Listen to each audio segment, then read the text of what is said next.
Part 1. Gianna Romano had cleaned enough mansions in her 28 years to know that rich people were all the same.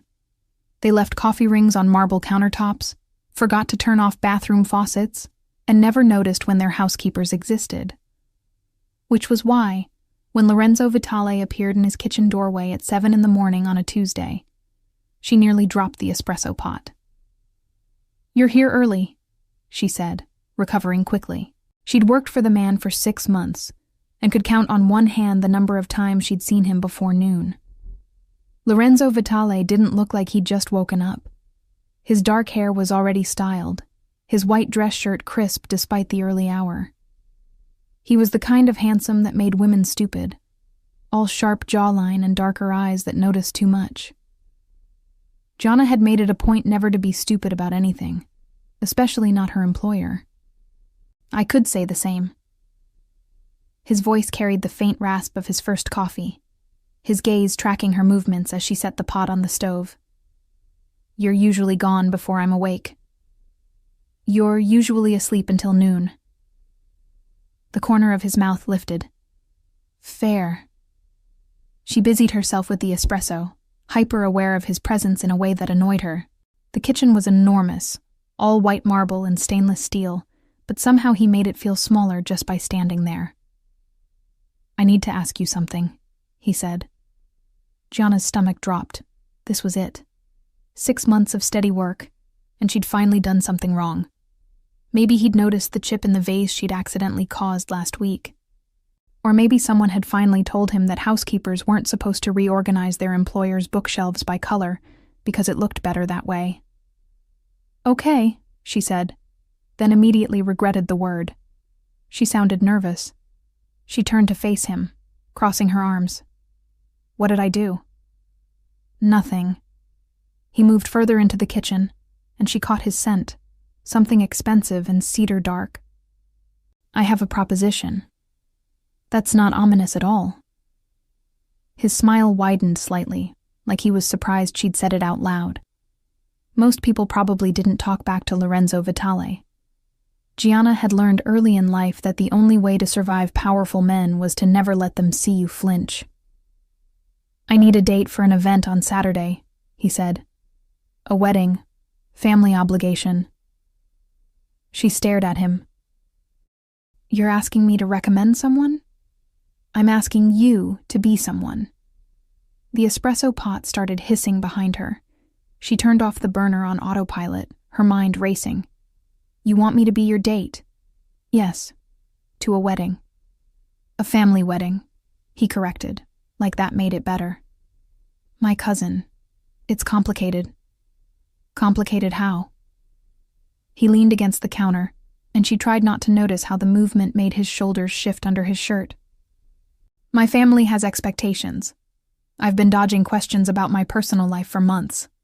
If I show up alone to another wedding, my mother will spend the entire reception introducing me to every available woman in a 50-mile radius. So bring an actual date."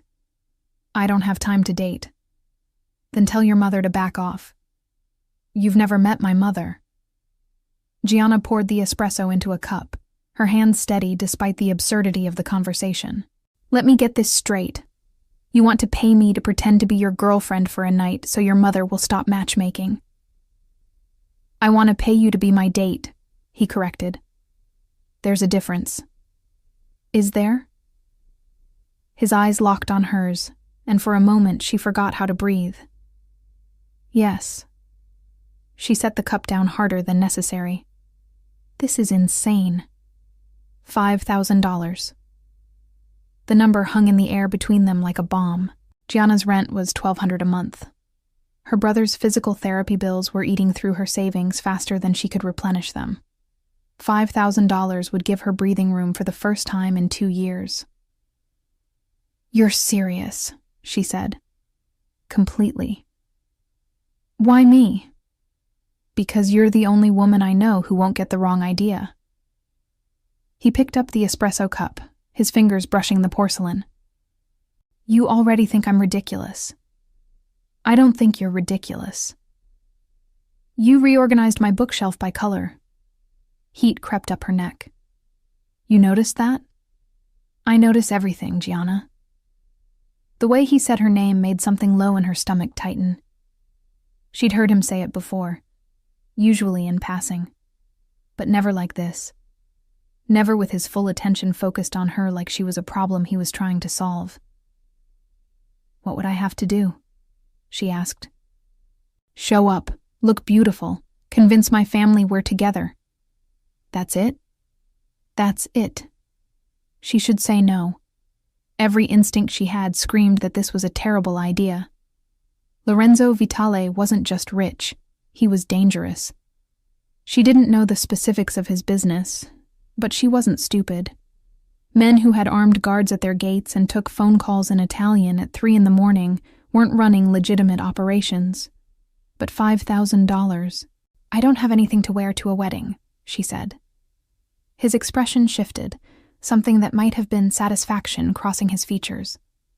I'll take care of it. Of course you will. Is that a yes? She should say no.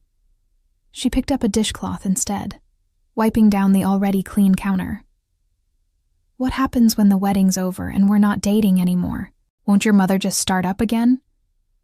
I'll tell her it didn't work out. And she'll believe that? She'll have to. Gianna turned to face him fully, studying his expression. He looked calm, controlled, like he was negotiating a business deal instead of asking his housekeeper to be his fake date. But there was something else there too. Something in the way his gaze kept dropping to her mouth before flicking back up. You could ask anyone, she said. Why not someone from your world? Someone who already knows how to handle family weddings and nosy relatives. Because everyone in my world wants something from me. He set down the espresso cup. You already have a job. You don't need me for anything except a paycheck. That's depressing. That's honest. She laughed despite herself, sharp and short. Fine, but I have conditions. Name them. I'm not lying to your mother's face. If she asks me a direct question, I'm telling her the truth. Fair enough. And I'm not doing anything illegal. Something flickered in his expression, amusement mixed with something darker. I'm not asking you to. Just covering my bases. Anything else? She met his gaze steadily. Half up front, half after. He smiled then, a real smile that transformed his entire face. Deal. He extended his hand. Gianna hesitated for only a second before taking it. His palm was warm, his grip firm, and the handshake lasted a beat too long. When he released her, her skin still tingled. Saturday, he said. I'll have a dress delivered by Friday. Someone will come by to do hair and makeup at 4. This is insane, she said again. Probably. He picked up his espresso cup and headed for the door, then paused. Gianna? Yeah? Thank you. After he left, she stood in the kitchen for a long moment, staring at her hand like it might explain what she'd just agreed to. $5,000 to play dress-up for a night. It was easy money. Stupid money. So why did she feel like she'd just made a deal with the devil? By Friday afternoon, Gianna had almost convinced herself the whole thing had been a fever dream. Lorenzo had been gone most of the week, and the house had returned to its normal, quiet rhythm. She'd cleaned, organized, and tried not to think about what kind of dress a Mafia boss would choose for his fake date. The answer arrived at 2 p.m, in the form of a garment bag carried by a woman in head-to-toe black, who looked like she could kill someone with her cheekbones. Gianna Romano? The woman asked. That's me. I'm Valentina. I have your dress, shoes, and accessories for tomorrow's event. She swept past Gianna into the foyer like she owned the place. Where can I set up? Set up? For the fitting. Valentina's expression suggested this should have been obvious. The dress will need alterations. I thought it was already done. Nothing is done until it fits perfectly. Valentina's gaze swept over Gianna with professional assessment. You're smaller than he said. That's good. Easier to take in than let out. 20 minutes later, Gianna stood in front of her bathroom mirror in the most beautiful dress she'd ever seen. It was deep emerald green, the kind of color that made her dark hair look richer and her olive skin glow. The neckline was elegant without being revealing, the fabric hugging her waist before flowing to the floor. "It's too much," she said. "It's perfect." Valentina circled her, pinning the hem. "He has good taste." "He picked this himself?" "He sent me photos of you and told me to find something that would make his mother approve and his cousins jealous." Valentina smiled. "I think I succeeded." Gianna's reflection stared back at her, unfamiliar and elegant. She looked like someone who belonged at a family wedding, someone who could stand next to Lorenzo Vitale and not look out of place. "This is crazy," she muttered. "What is?" "Nothing." Valentina finished the hem and stood back. "There, perfect. I'll have the final alterations done by tonight and deliver it tomorrow morning." She started packing her supplies. "Hair and makeup will arrive at 4. The car comes at 6. "Right." At the door, Valentina paused. "A word of advice?" "Sure." "Lorenzo Vitale doesn't do anything without a reason." Her dark eyes were knowing. "Whatever he told you this is about, there's more to it. It's just a family wedding. Nothing is just anything with that family." Valentina's smile was sharp. "But you'll figure that out soon enough." After she left, Gianna stood in her small apartment and wondered what the hell she'd gotten herself into. $5,000. One night. How complicated could it be? Her phone buzzed. A text from an unknown number. "Valentina says the dress looks good. See you tomorrow. L." She stared at the message. He'd texted her himself.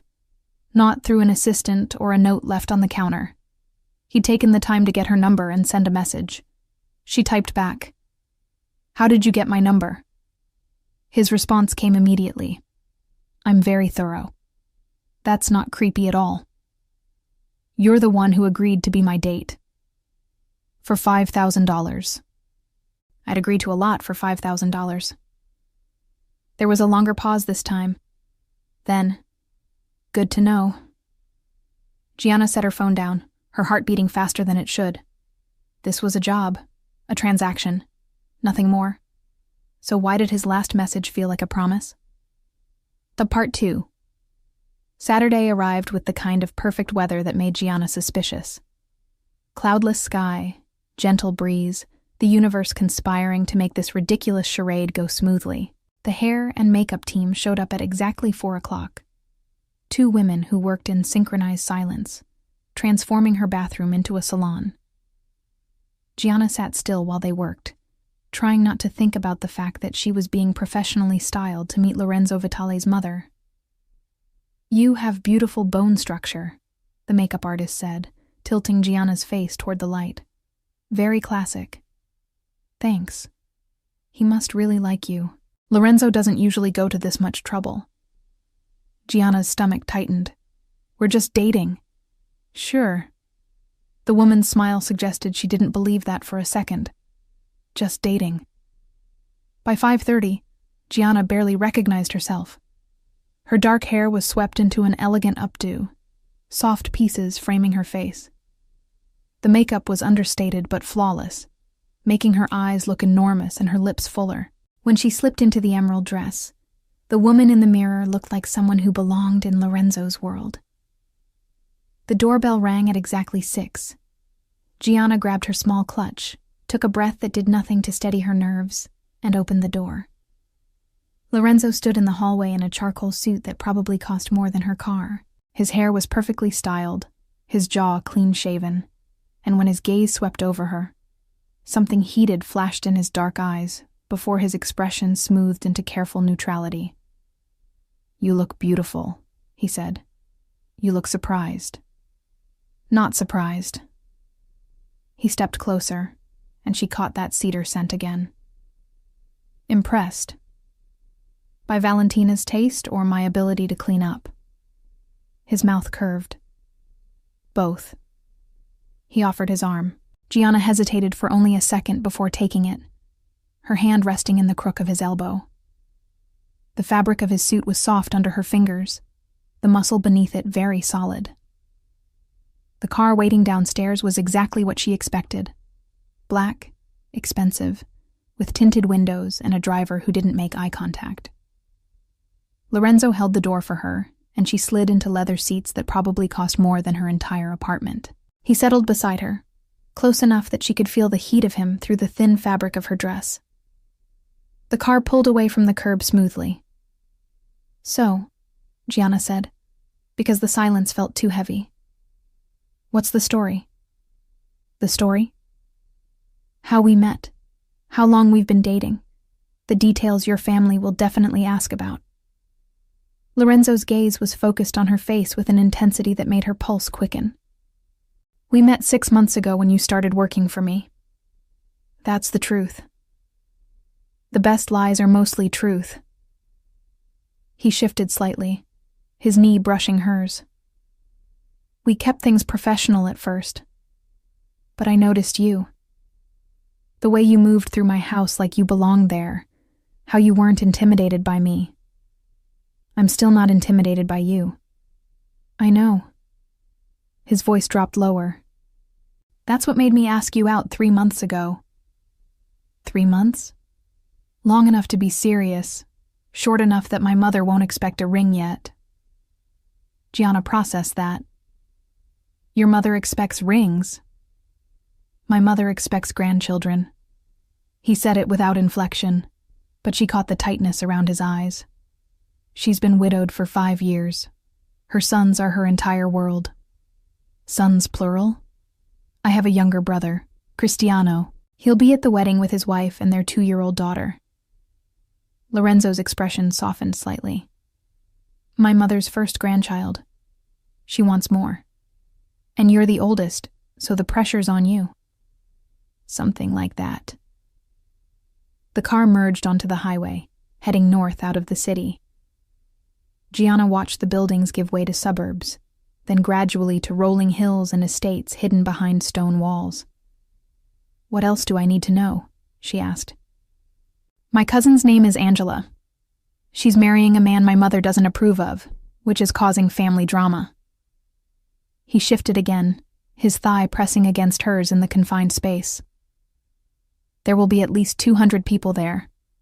Most of them will be family or business associates." "Business associates meaning what, exactly?" His gaze sharpened. "Meaning people who work with me." "In the legitimate business or the other kind?" "Does it matter?" "It might." She turned to face him more fully. "Look, I'm not stupid. I know what you are. I've known since the first week I worked for you, and a man with a gun showed up at 3 a.m. for a meeting." Lorenzo went very still. "You never said anything." "It wasn't my business. You paid well. You were never there when I was cleaning. And you didn't leave blood on the carpets." She met his gaze steadily. "But if I'm walking into a room full of your associates, I need to know what I'm dealing with." For a long moment, he just looked at her. Then he smiled, slow and dangerous. "You're not what I expected. What did you expect?" "Someone who would take the money and not ask questions." "I took the money. I'm just asking questions anyway." He laughed, the sound genuine and surprised. "Fair enough." He settled back against the seat, but his legs stayed pressed against hers. "Yes, some of the people there will be involved in less than legal activities. No, you don't need to worry about it. You're with me. No one will touch you." That's comforting. It should be. His voice carried an edge now, something darker underneath the smooth surface. "I protect what's mine. I'm not yours. I'm your employee pretending to be your date for $5,000. For tonight, you're mine." He said it simply, like it was a fact. "That's the arrangement." Gianna's mouth went dry. "You're very good at the possessive boyfriend act." "Who says it's an act?" Before she could respond, the car turned through massive iron gates and up a long driveway lined with cypress trees. The estate that came into view was enormous, all stone and arched windows and manicured gardens. Cars lined the circular drive, and people in formal wear moved toward the entrance. "This is where your cousin's getting married?" "My uncle's house." Lorenzo's expression had shifted, the easy charm replaced by something more guarded. "He likes to make an impression." The driver opened Gianna's door. Lorenzo was there immediately, offering his hand to help her out. His palm was warm and steady, and when she stood, he didn't let go. "Ready?" he asked. "No." "Good answer." He tucked her hand into the crook of his arm, his other hand covering hers. "Stay close to me. Let me do most of the talking. If anyone makes you uncomfortable, tell me immediately." "You're being very protective for a fake date." His jaw tightened. "I'm being smart. These people are sharks. They'll sense weakness." "And I'm weak?" "You're unknown." His gaze swept over her face. "That makes you interesting, and anything interesting in my life becomes a target." Before she could process that alarming statement, they were inside. The foyer was packed with people, all elegant and expensively dressed. Conversations flowed in Italian and English, laughter echoing off marble floors.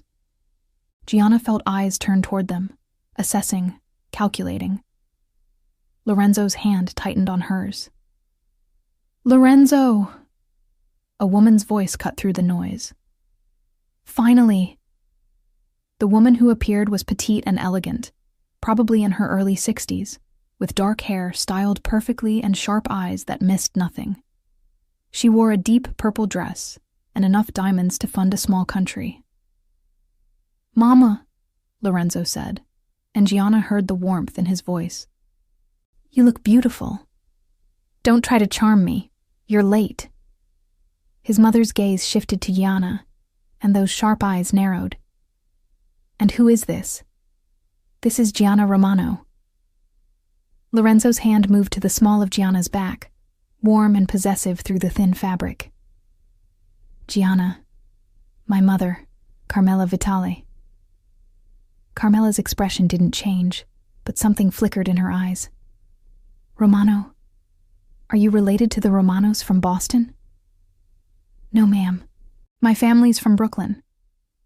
"Brooklyn." Carmela stepped closer, studying Gianna like she was a painting of questionable authenticity. "And how did you meet my son?" Gianna felt Lorenzo tense beside her, but she smiled. "I clean his house." The silence that followed was deafening. Several nearby conversations stopped. Lorenzo's hand pressed harder against her back. Then Carmela laughed, bright and genuine. "You clean his house. 3 times a week. And he asked you to this wedding." "He did." Carmela's gaze shifted to Lorenzo, something like approval in her expression. "Interesting." She looked back at Gianna. "You're honest. I like that. Most of the women he brings around lie through their teeth." "I don't bring women around," Lorenzo said tightly.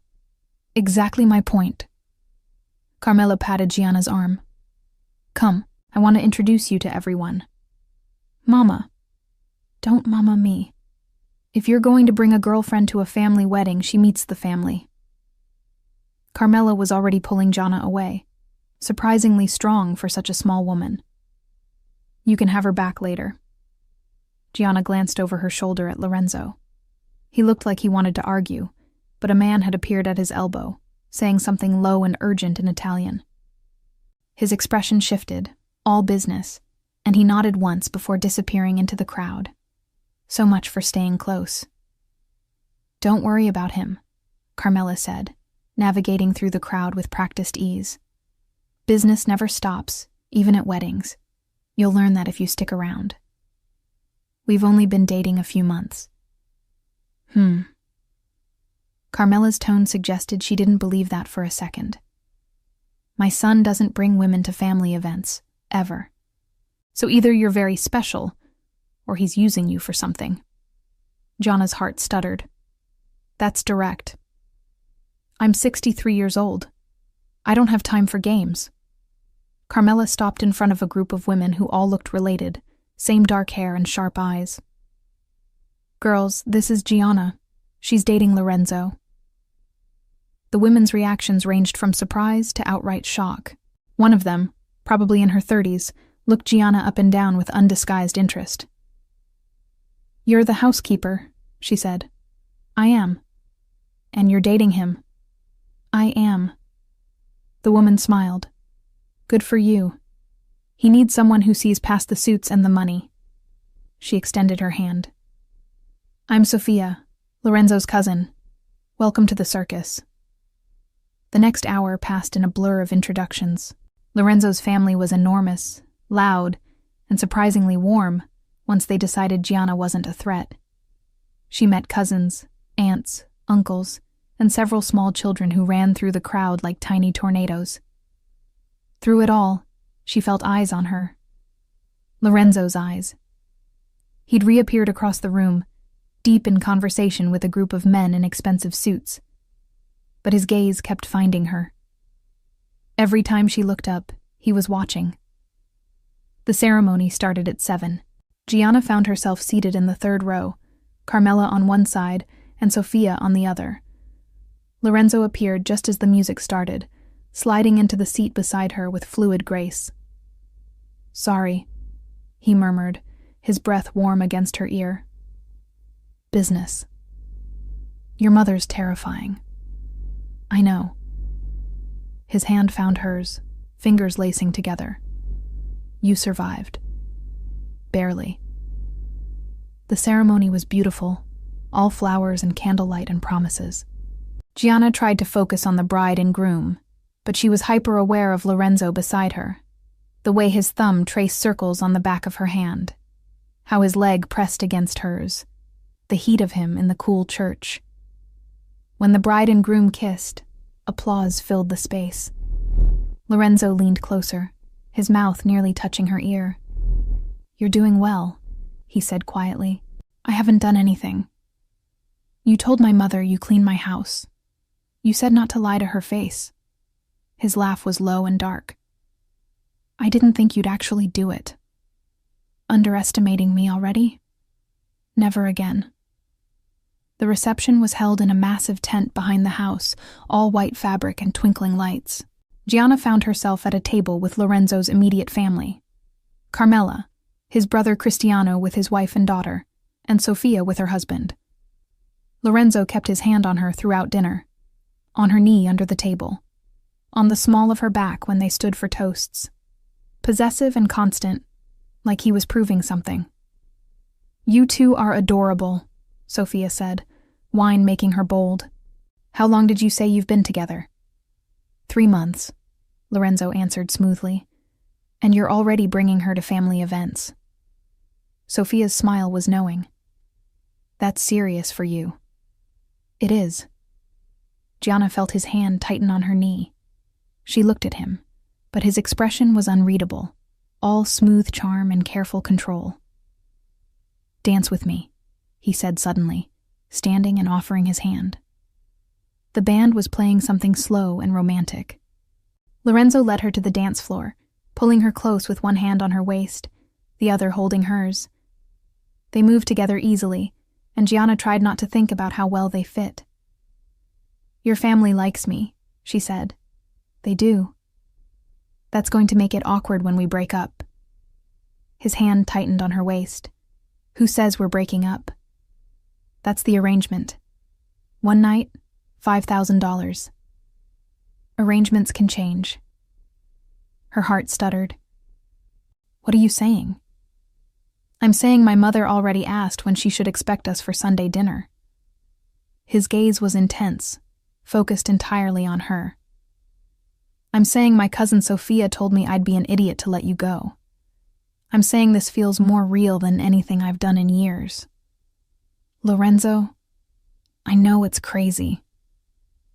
His thumb traced her spine through the dress. I know this was supposed to be simple, but nothing about you is simple, Gianna. She should pull away, should remind him this was a transaction. Instead, she let him hold her closer, his heart beating steady against hers. "This is a bad idea." Part 3. "This is a bad idea," Gianna whispered, but she didn't pull away. "Probably." Lorenzo's hand slid higher on her back, his touch burning through the thin fabric. "But I stopped caring about good ideas the moment you walked out of your apartment in this dress." Before she could respond, someone tapped Lorenzo's shoulder. A man in his 40s, expensive suit, cold eyes that assessed Gianna like she was merchandise. "Vitale, we need to talk." Lorenzo's expression shifted, the warmth disappearing behind a mask of cool professionalism. "Not now, DeMarco. It's about the shipment. There's a problem. Then handle it. It requires your attention." DeMarco's gaze flicked to Gianna dismissively. "Send your date back to the table. This won't take long." Gianna felt Lorenzo go rigid. His hand on her waist tightened possessively, and when he spoke, his voice carried an edge that made her pulse quicken. "You'll watch your tone when you speak about her." DeMarco raised an eyebrow. "Since when do you get territorial over a cleaning girl?" The words hung in the air like a slap. Around them, nearby couples slowed their dancing, attention shifting toward the confrontation. Gianna saw Sophia watching from the table, concern in her eyes. Carmela had gone very still, her gaze sharp and assessing. "Apologize," Lorenzo said quietly. Too quietly. "For what? Stating facts?" DeMarco's smile was cruel. "Everyone knows what she is. You pay her to scrub your floors. Now you're paying her to warm your bed at family events. It's not exactly—" Lorenzo moved so fast Gianna barely saw it. One moment they were standing on the dance floor. The next, Lorenzo had DeMarco by the throat, backing him against the nearest support pole. The music stuttered to a stop. Conversations died. "Say another word about her," Lorenzo said, his voice deadly calm, "and I'll break every bone in your hand. Then you'll never handle another shipment for me or anyone else." DeMarco's face was turning red, but he managed to choke out, "You're making a scene." "I don't care." Lorenzo's grip tightened.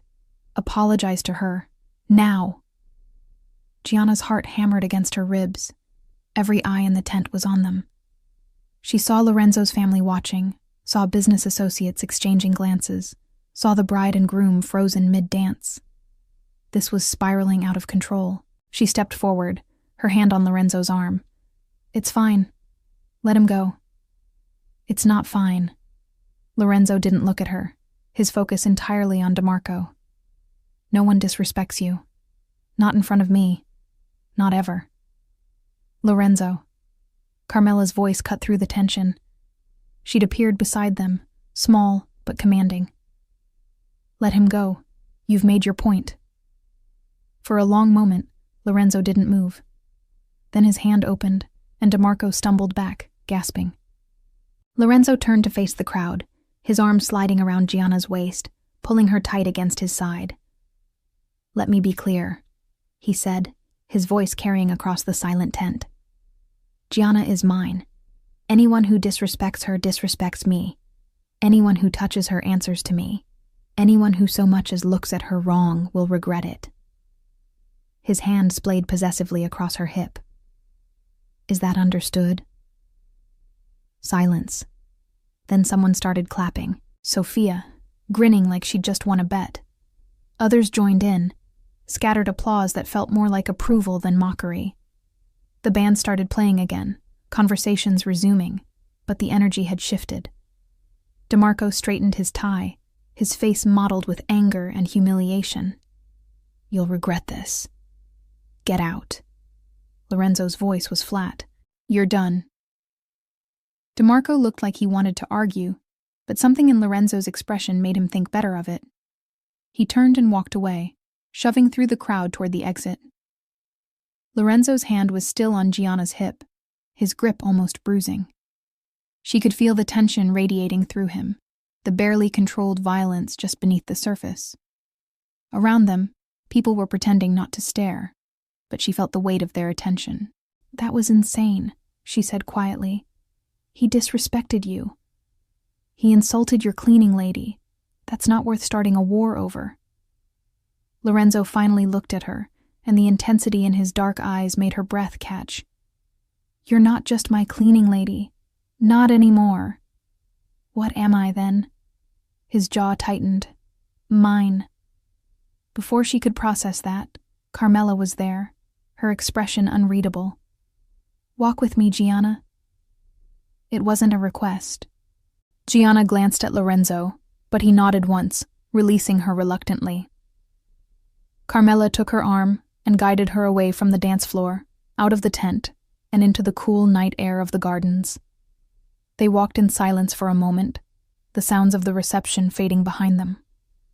Finally, Carmela stopped beside a fountain, the water trickling softly in the darkness. My son just claimed you in front of 200 people, Carmela said. Half of them are family. The other half are business associates, who will spread that story from here to Sicily by morning. She turned to face Gianna. Do you understand what that means? Gianna's stomach tightened. That he's committed to the arrangement. Arrangement. Carmela's laugh was sharp. Is that what you think this is? That's what it was supposed to be. Supposed to be. But my son doesn't make scenes. He doesn't lose control. He certainly doesn't publicly claim women he's not serious about. Carmela stepped closer, her gaze searching Gianna's face. So either you're playing him, or this is real. Which is it? I don't know. The admission came out before Gianna could stop it. This was supposed to be simple. One night, play the girlfriend, go home, but he's intense, possessive, overwhelming.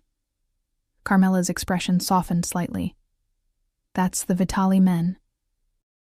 When they decide they want something, they don't let go. She paused. My husband was the same way.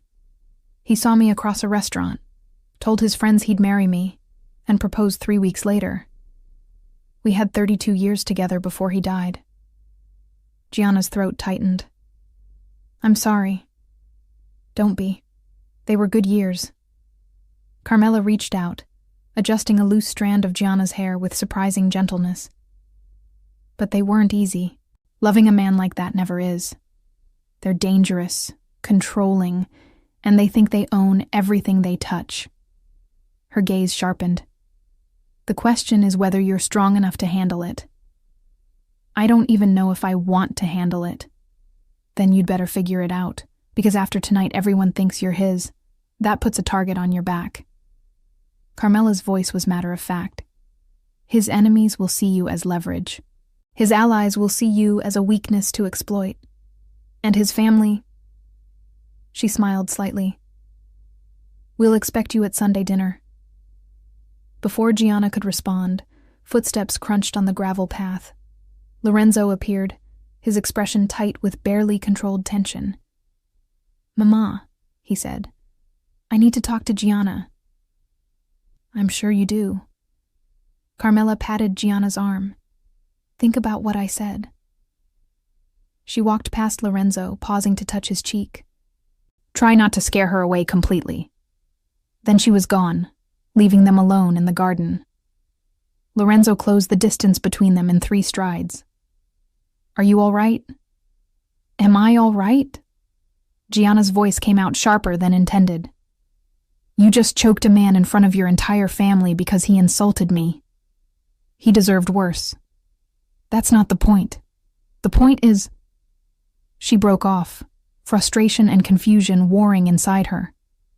What are we doing, Lorenzo? What do you mean?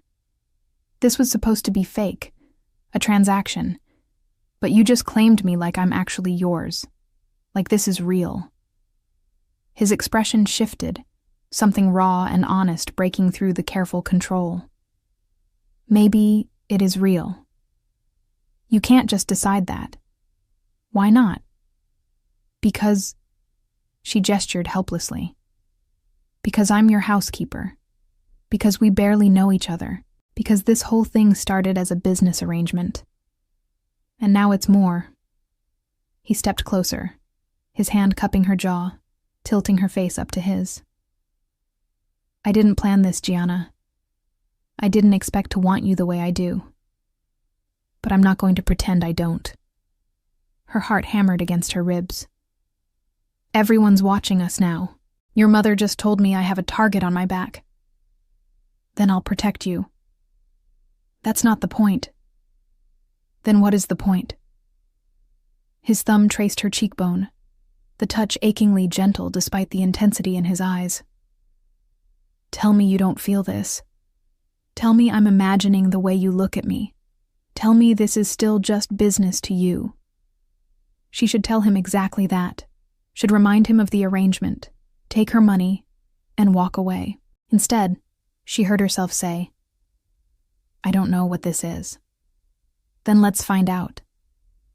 His hand slid to the back of her neck, fingers tangling in the soft hair that had escaped her updo. "Stay with me tonight. Not because I'm paying you, because you want to. Lorenzo. One real night, no arrangement, no transaction, just us." The smart thing would be to say no, to recognize this for the dangerous complication it was and walk away clean. But standing in the moonlit garden with his hand on her neck and his eyes burning into hers, Gianna couldn't remember why smart mattered. "This is crazy," she whispered. "I know. Your family thinks we're together now. Good. DeMarco's going to retaliate. Let him try." Lorenzo's voice dropped, dark and dangerous. "He'll regret it." She should be scared, should be running. Instead, she felt something hot and reckless unfurling in her chest. "What happens tomorrow? Tomorrow we figure it out." His forehead touched hers, his breath warm against her lips. "Tonight, you're mine. Really mine. And if I say yes?" His smile was slow and devastating. "Then I take you home and show you exactly what being mine means." Her breath caught. Around them the garden was quiet, except for the fountain and distant music. Inside the tent, the reception continued, but out here, it felt like they were the only two people in the world. "One night," she said finally. "One night." His thumb traced her lower lip. "Then we see what happens." She knew she'd regret this, knew it was reckless and complicated, and probably a terrible idea. But when Lorenzo kissed her, slow and deep and possessive, she stopped caring about regret. When they finally broke apart, his eyes were dark with promise. "Let's go." "Now? The reception's not over?" "I don't care." His hand found hers, lacing their fingers together. "I just publicly claimed you in front of everyone who matters.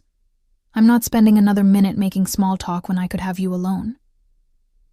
He led her back toward the tent, but instead of going inside, he guided her around to the front where the cars were parked. His driver appeared immediately, opening the door to the black sedan. Lorenzo helped her inside, then slid in beside her, close enough that his thigh pressed against hers. The door closed, cocooning them in leather and darkness. "Where to, sir?" the driver asked. "Home." Lorenzo's hand settled on Gianna's knee, possessive and warm. "Fast." As the car pulled away from the estate, Gianna watched the lights fade behind them. Somewhere in that tent, Lorenzo's family was probably gossiping about them. DeMarco was probably plotting revenge. The bride and groom were probably relieved the drama hadn't completely overshadowed their wedding. And she was in a car with a man who'd just publicly claimed her, heading toward a night that would change everything. Lorenzo's hand slid higher on her thigh, and when she looked at him, the heat in his eyes made her pulse race. "No regrets?" he asked quietly. She should have 1,000 regrets. Instead, she leaned closer, her hand covering his. "Ask me tomorrow." His smile was dark and promising. "Tomorrow, you won't remember how to regret anything." Part 4. The penthouse was dark when they arrived, city lights filtering through the floor-to-ceiling windows. Lorenzo's hand stayed on Gianna's lower back as they crossed the threshold, the touch both grounding and electrifying. She'd been here dozens of times, had cleaned these floors, dusted these surfaces, organized these shelves. But standing here now, with Lorenzo closing the door behind them and the click of the lock echoing in the silence, everything felt different. "Drink?" he asked. "Trying to get me drunk?" "Trying to slow down before I do something that scares you away." He moved to the bar, pouring 2 glasses of wine with steady hands that belied the tension in his shoulders. "You look like you're about to bolt." "I'm thinking about it." "Don't." He handed her a glass, his fingers brushing hers. "Talk to me instead. Tell me what you're thinking." Gianna took a sip, buying time. The wine was smooth and expensive, like everything else in Lorenzo's world. "I'm thinking this is insane. That tomorrow morning I'm going to wake up and realize I made a terrible decision." "And what else?" She met his gaze. "That I don't care."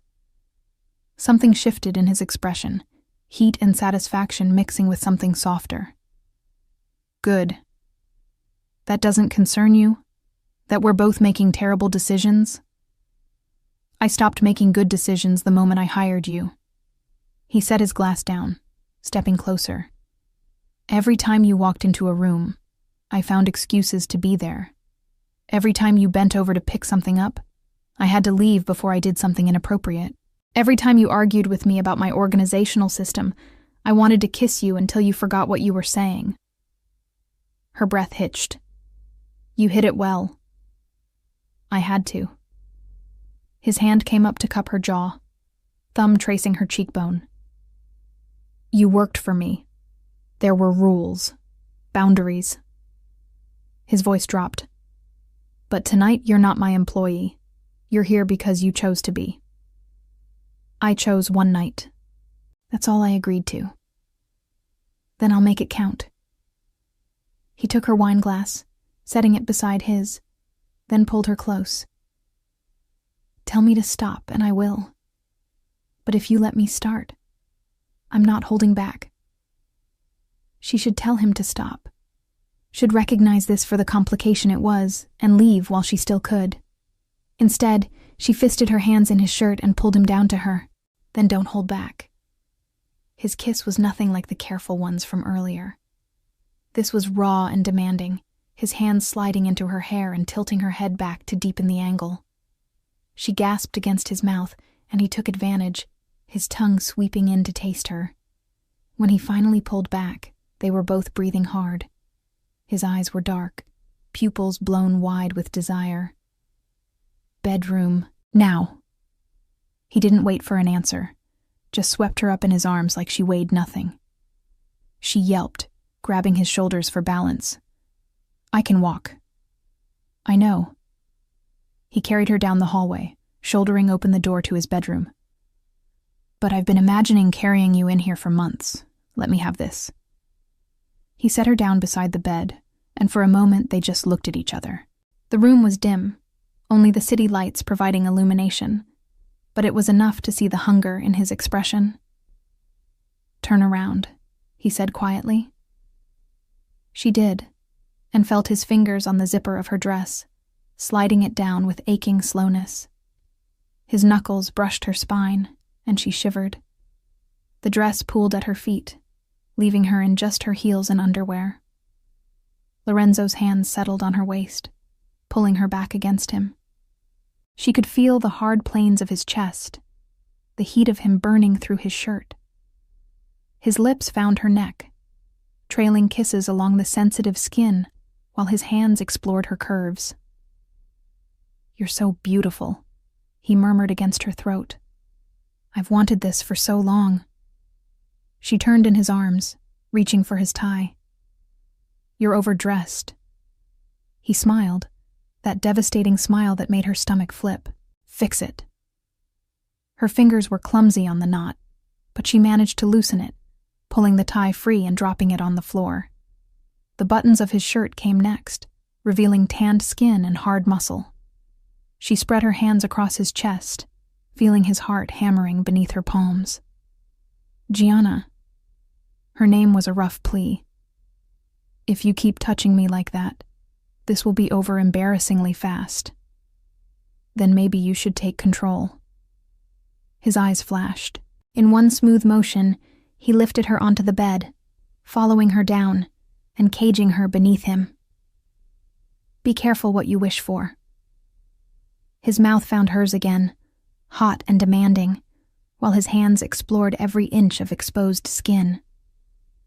When he pulled back to shed the rest of his clothes, she took the opportunity to shimmy out of her underwear, suddenly self-conscious under his intense gaze. Don't, he said, reading her expression. Don't hide from me. He settled between her thighs, his weight pressing her into the mattress, and the feel of skin on skin made her gasp.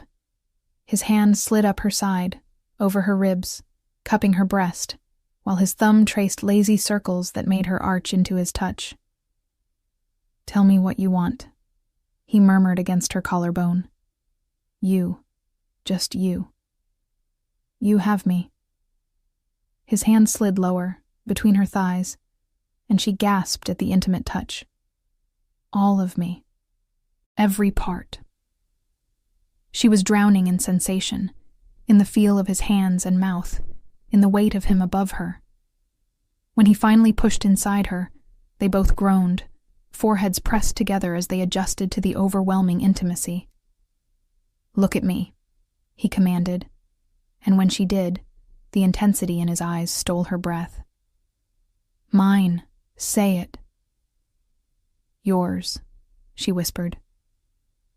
He started to move, slow and deep, his hands gripping her hips hard enough to leave marks.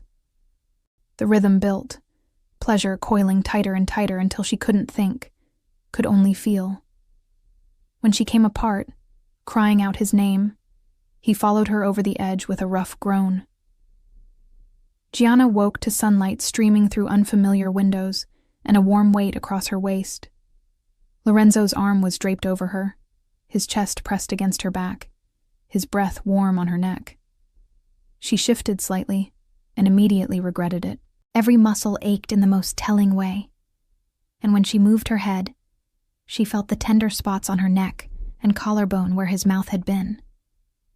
Morning, Lorenzo's voice rumbled behind her, rough with sleep. What time is it? Early, go back to sleep. I can't. She turned to face him, wincing at the soreness. I need to... She stopped, catching sight of herself in the mirror across the room. Her hair was a tangled mess, and dark marks dotted her neck and collarbone, visible evidence of last night. Oh my God. Lorenzo propped himself up on one elbow, following her gaze. A slow, satisfied smile spread across his face. Problem? You marked me like a teenager. I marked you like a man who wanted everyone to know you're taken. His finger traced one of the marks gently. And judging by the scratches on my back, you weren't exactly passive about it. She felt her face heat. I didn't mean to. Don't apologize. He pulled her closer, kissing her forehead. I like knowing I wasn't the only one who lost control. She should be embarrassed, should be worried about the implications. Instead, she found herself relaxing into his warmth, her hand settling on his chest. What happens now? Now we figure out breakfast, then we deal with whatever fallout comes from last night. His hand stroked down her spine. But first, I need to know something. What? Are you staying? Not just this morning. Really staying. Her heart hammered against her ribs. This was the moment, the choice. She could walk away, take her money, go back to her simple life. Or she could step into this dangerous, complicated world and see where it led. Your mother said I have a target on my back now. You do. DeMarco's going to retaliate. Probably. Your family expects me at Sunday dinner. They do. His hand cupped her jaw, tilting her face up to his. But I'm not asking you to deal with all that. I'm asking if you want me. If this is real for you the way it is for me. She thought about the past months, about stolen glances and careful distance.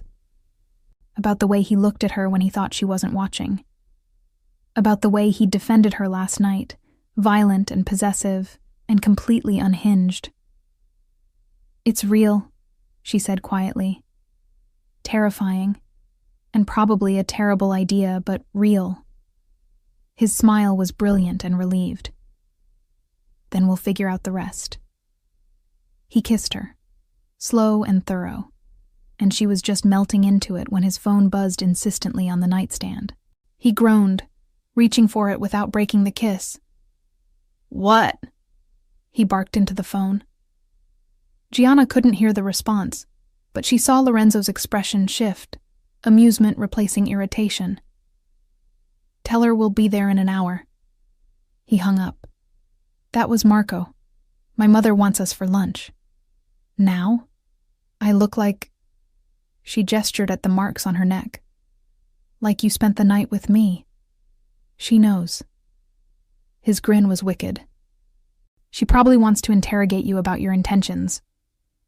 "Shouldn't that be my line?" "With my mother, the rules are different." He climbed out of bed, completely unself-conscious in his nakedness, and headed for the bathroom. "Shower with me. We'll face the Inquisition together." Carmela's house was warm and loud when they arrived, the scent of cooking filling the air. Lorenzo's hand stayed firmly on Gianna's lower back as they entered, a possessive touch that didn't go unnoticed. Sophia was in the kitchen with Carmela, and her eyes lit up when she saw them. "Finally, I've been dying for details." Her gaze dropped to Gianna's neck, and her grin widened. "Nice scarf. Very subtle." Gianna's hand flew to the silk scarf she'd borrowed from Lorenzo's sister's closet, strategically arranged to hide the worst of the marks. "It's cold outside." "It's 70 degrees, Sophia laughed. "But sure, let's pretend that's why you're wearing it." "Sophia, leave her alone." Carmela turned from the stove, her sharp eyes taking in everything, the scarf, the way Lorenzo kept touching Gianna, the slight stiffness in Gianna's movements. "Sit. Both of you. Lunch is almost ready." They settled at the large kitchen table, and within minutes, Marco appeared with his wife and kids. Then Lorenzo's other brother, Antonio, with his girlfriend. The kitchen filled with noise and laughter, overlapping conversations in English and Italian. Gianna found herself pulled into the chaos, Sophia asking about her family while Carmela pressed food on her plate.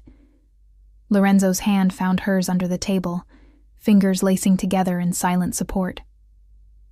"So," Carmela said during a lull in conversation, her gaze fixed on Gianna, "you're staying." It wasn't a question. Gianna felt everyone's attention shift to her. "I am." "Good." Carmela's expression softened slightly. "Because Lorenzo's been impossible for months, walking around like a caged animal, snapping at everyone. I was starting to worry." "Mama," Lorenzo warned. "What?" "It's true." She turned to Gianna. "He doesn't bring women home, doesn't introduce them to family. The fact that you're here, at my kitchen table, means something." "It means I'm serious about her," Lorenzo said firmly. "And I expect everyone to treat her accordingly." "Of course we will." Sophia raised her wine glass. "Welcome to the family, Gianna. Fair warning, we're loud, nosy, and we will absolutely interrogate you about everything. But we're loyal to the end." "And we protect our own," Marco added, his tone more serious. "What Lorenzo did last night at the wedding, claiming you publicly, that means something in our world. You're under family protection now." Gianna's throat tightened. "I don't know what to say."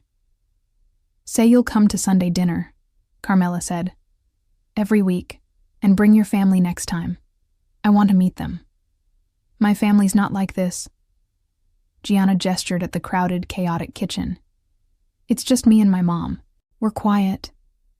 "Then we'll teach you how to be loud." Sophia grinned. "It's more fun anyway." The conversation moved on, but Lorenzo's hand stayed in hers, steady and grounding. As she listened to his family tease and argue and laugh, something warm unfurled in her chest. This was real.